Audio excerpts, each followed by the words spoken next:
Scorpio, kamusta kayo? Hope you're all doing well. Maraming salamat for visiting my channel, 1111 Pinoy Tarot. Tingnan natin ang romantic connection between you and your new person or the person that you're currently dealing with or yung taong nagbabalik sa inyo. Maraming salamat sa inyo, Scorpio. Please subscribe, comment, share, and tap the bell. Pwede nyo rin panoorin ang inyong moon, rising, and Venus placements. What are the energies and messages for Scorpio, please? Scorpio. Messages for Scorpio. Love, relationship, and romantic connection for Scorpio, please. Oof. Okay. Scorpio. Merong energy of crying, depressed, pain, and sorrow. You are hurting or this is the person that you are dealing with. Nalulungkot ang inyong person, depressed, may pinuproblema, may inaalala, may concern, may issues. Merong energy ng toxic love, drama, addictions, love-hate relationship. Okay, merong drama and addiction at the same time to one another. You cannot be totally be separated. You cannot totally be separated from this person because you love one another kahit pa merong argumentations or hindi pagkakaintindihan. Okay, love-hate relationship. Caught, red-handed, secrets exposed, surprise, or shock. Okay, so merong energy ng surprise, na shock ka. Meron bang information or secrets na inyong natuklasan? May third party ba? Okay, are you in a toxic relationship? May nahuli, something like that. 3 persons involved. Okay, third party. You were surprised and shocked sa nalaman ninyo, Scorpio.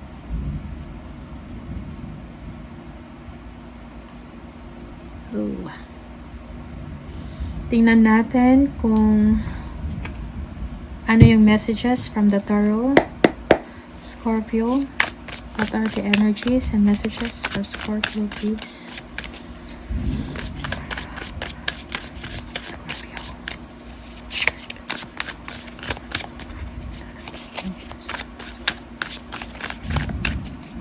Scorpio.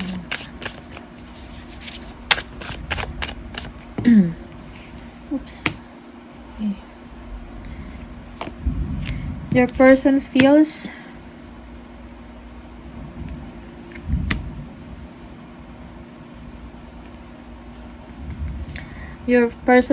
na parang may kailangan siyang bigyan ng solusyon, mayroon siyang kailangan i-confront. Okay? I-confront or sabihin sa inyo, he or she feels na kailangan niya maging honest sa kanyang nararamdaman or sitwasyon.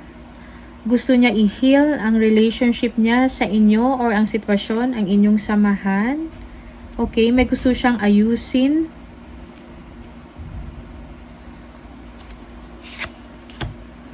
Oof. Okay. Mahal ka ng person mo, Scorpio. But the hurt is there. Merong disappointment. Someone is hurt. Okay. Maybe there is a third person. Okay, third party situation. Your person doesn't know what to think, what to feel. Paano masolusyonan? Naguguluhan siya. Scorpio. And he feels na naguguluhan ka din, okay? Parang feeling mo na, feeling ng person mo is naisahan ka niya, okay? Parang merong dishonesty or deception na nangyari, Scorpio.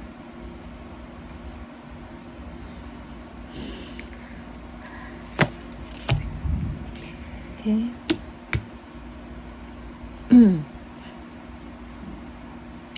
Scorpio,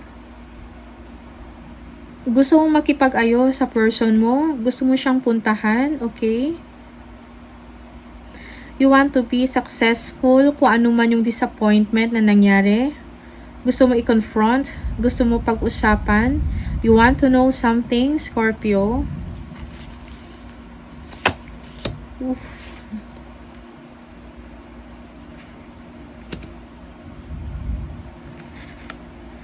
Yeah. Parang ang daming nangyari, okay? Parang merong deception, parang magulo yung sitwasyon. And kailangan ng new beginning sa inyong dalawa or sa'yo. Okay? You've been hurt and this is the problem, okay?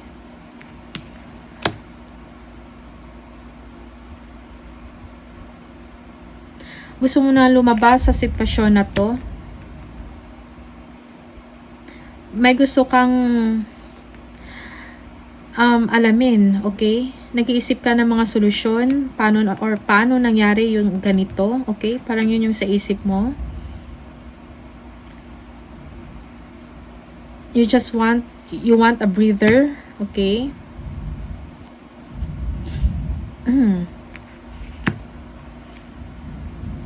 Gusto makipagbati sa inyo ng person mo, Scorpio?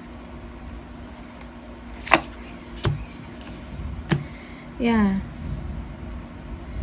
Kailangan i-open ang inyong communication sa isa't isa. Because someone doesn't want to be distracted, okay? Parang nandyan lang siya, parang ayaw niya ng communication. Isa sa inyo, okay? Either you or your person.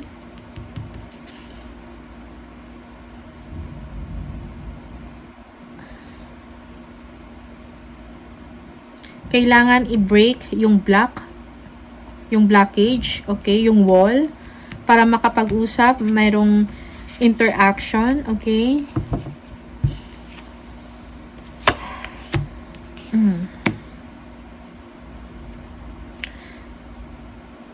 Yeah.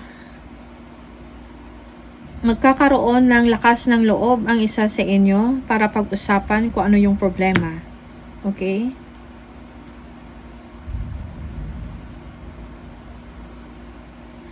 Someone will just be focused on his or her work, career, or kanyang negosyo or business. Okay? Scorpio, you might be dealing with a Leo or Aries, a Libra, a Cancer,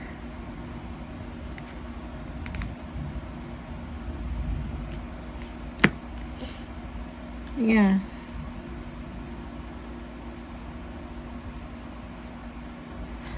Okay, merong action na gagawin para maging maayos ang inyong sitwasyon. Okay, someone will take the courage, the strength para makapag-move forward. Pag-usapan ang kailangan pag-usapan. Okay, someone will take charge of the situation. Okay, kailangan lang i-open ang communication.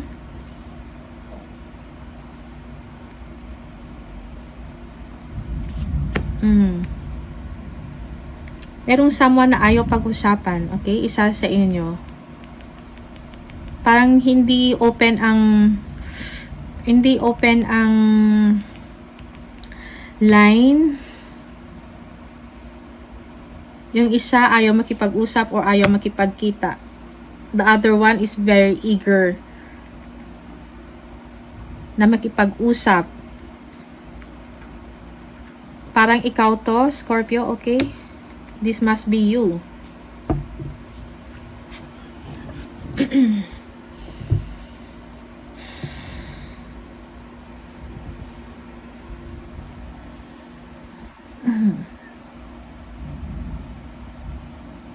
Or your person is the one na gustong makipag-ayos sa inyo para i-heal kung nasaktan ka, Scorpio, okay? Right now, you are taking the time to heal yourself. Ayaw mo muna ma-distract or ayaw mong maistorbo, Scorpio.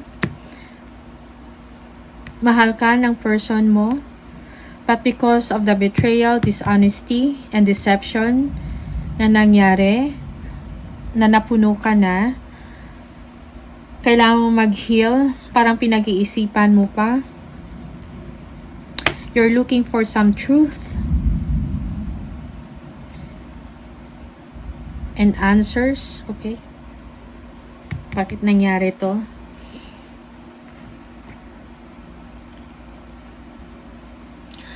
Okay, someone will be taking charge to heal the situation. Okay? Mag-take ng action para buuin at ayusin ang inyong relationship, ang inyong sitwasyon, ang inyong samahan. Okay? Kailangan lang ng open ears, open heart, open mind. Pag nag-usap kayong dalawa, remember that your person and you, Scorpio, you love each other. Merong pagkakaintindihan. There is a serious relationship.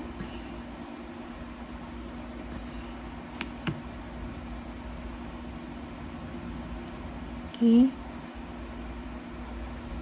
Magkakaroon ng pag-aayos. Kung ano man ang problema nito, kailangan ng maging persistent ng isang tao, ng isang person para ma-open ang communication and relationship. Okay, let us see what are the other messages for you, Scorpio.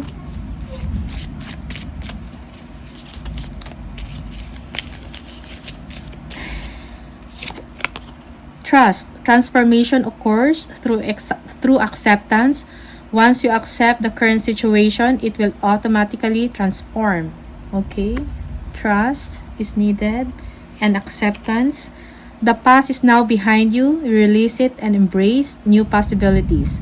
A new path is now available to you. Follow it with faith.